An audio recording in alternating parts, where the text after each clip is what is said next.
Hello, today we will be going over standards-based grading.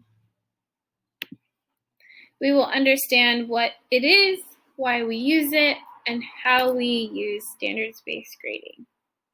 Starting with the what. What is standards-based grading? This refers to the systems of instruction, assessment, and grading that are based on students demonstrating understanding or mastery of the knowledge and skills they are expected to learn. Again, the three systems are instruction, assessment, and grading. Instruction refers to what is being taught in class based on the standards. Students are then assessed on these standards, and they receive scores based on proficiency skills that tell us what a student knows how to do.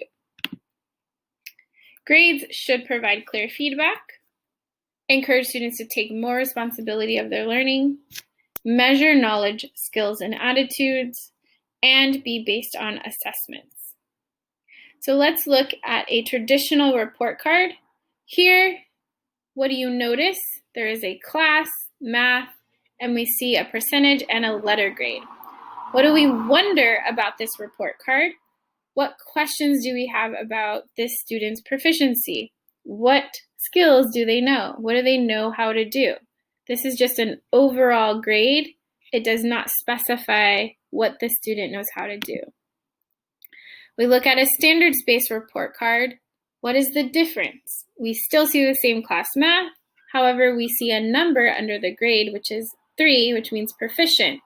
But we also see a list of learning targets, things that the student has mastered or may need support with. Here I can see that the student can create numbered patterns using 2 rules. They received a 3, but they might need some support in finding the product of 2-digit numbers. They received a 2. So I wonder what support this student might need in these areas where I see a 2. So again, the difference we see, one overall grade, where here we get multiple grades, a bigger picture of what the student knows how to do. So these are our proficiency levels. We have a 1, which is beginning. We have a 2, emerging.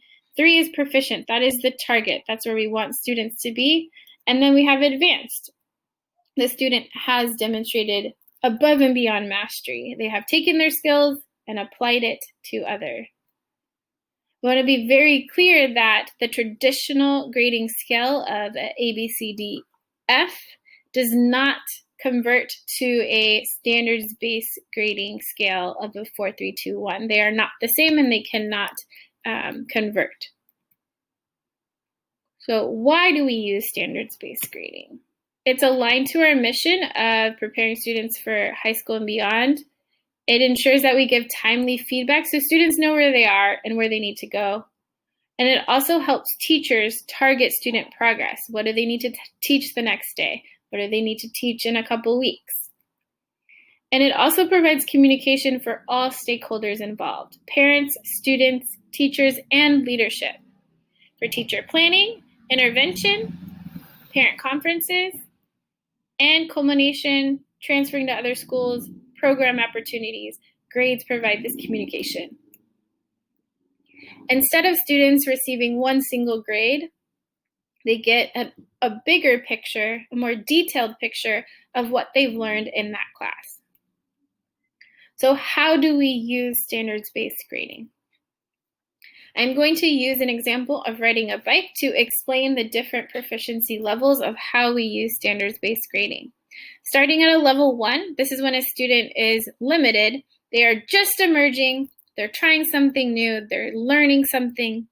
So riding a bike, you will see here in this picture, this student has training wheels and the support of a parent. They have 2 supports as they're learning how to do this.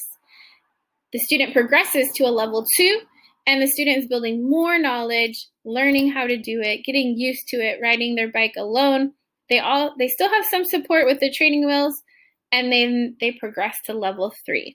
This is where the student is proficient. They have mastered bike riding. They no longer need training wheels or parents because they're now riding alone and they get it. Student then progresses to level 4, where the student applies the knowledge in a new way. that they're doing tricks, they're becoming a professional bike rider, they're doing jumps, jumping over things. The student didn't have to go to a level 4, but because they wanted to and they were interested in this next level and they knew how to apply it, they reached this level 4.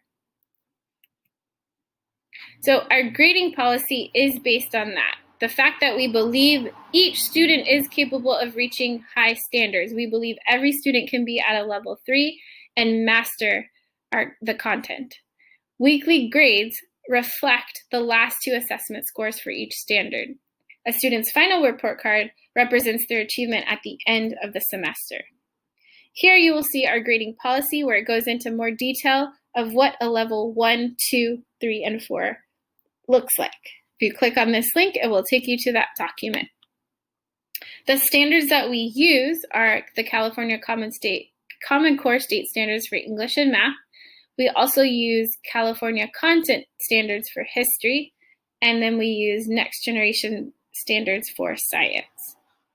Questions. If you have any questions, you can type them here in this Padlet, and we will be able to respond to these questions. You just click on this pink circle down here to add a question for your.